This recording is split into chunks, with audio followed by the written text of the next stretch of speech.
जय जगन्नाथ बंधु मैंने आज मुझे नहीं आसी हेरा पंचमी उपलक्षे मोर एक विशेष प्रस्तुति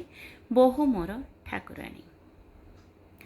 कागे कहबी कि परी कहबी मोटे जगत जननी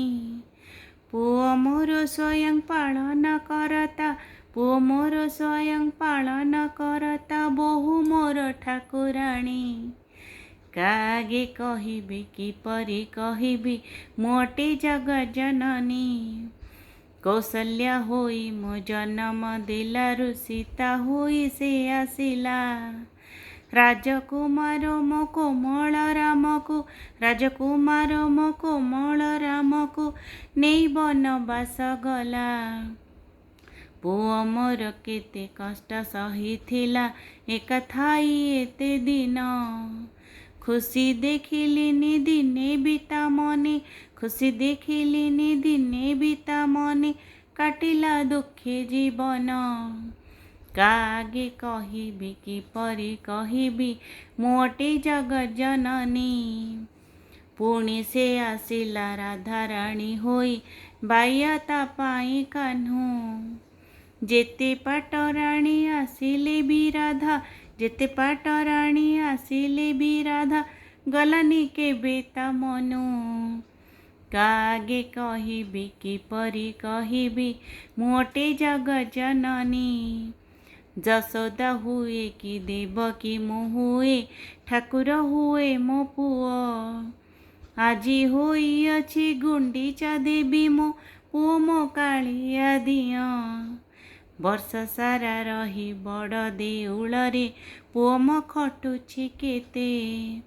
थरुटे आसई छुट्टी रे मो कळे शोइबाकु टिके सते कागे कहबी कि परी कहबी मोटे जगत जननी आजी भी बहु मो दौड़ी आसिला पुओ रथ भांगी देला निद अधा छाड़ी कालिया मोहरी निद अधा छाड़ी कालिया मोहरी बाहुड़ी जीवी कहिला रखी न थांती मो जीवन सारा जे बहु ताहा बुझिलानी रखी न थांती मो जीवन सारा जे बहु ताहा बुझिलानी सबुथर परी मो पुओ को नब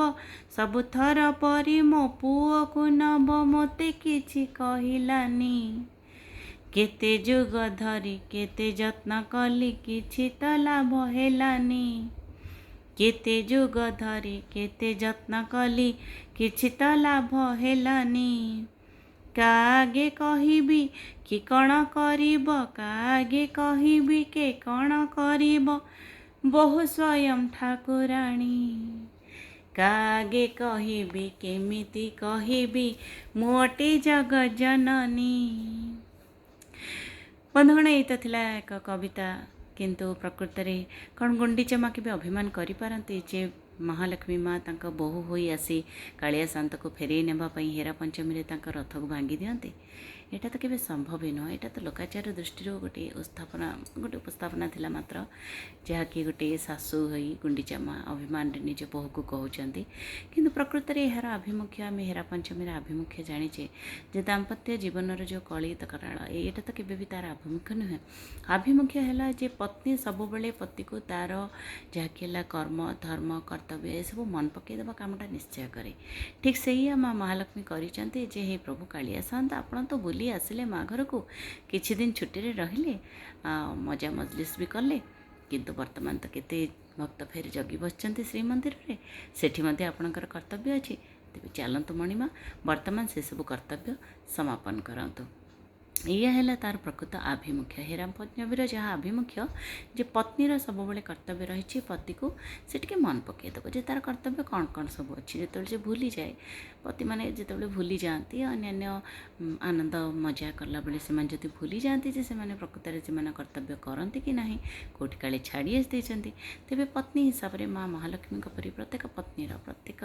नारीर दायित्व रही जे पति को से मन पकईदेवे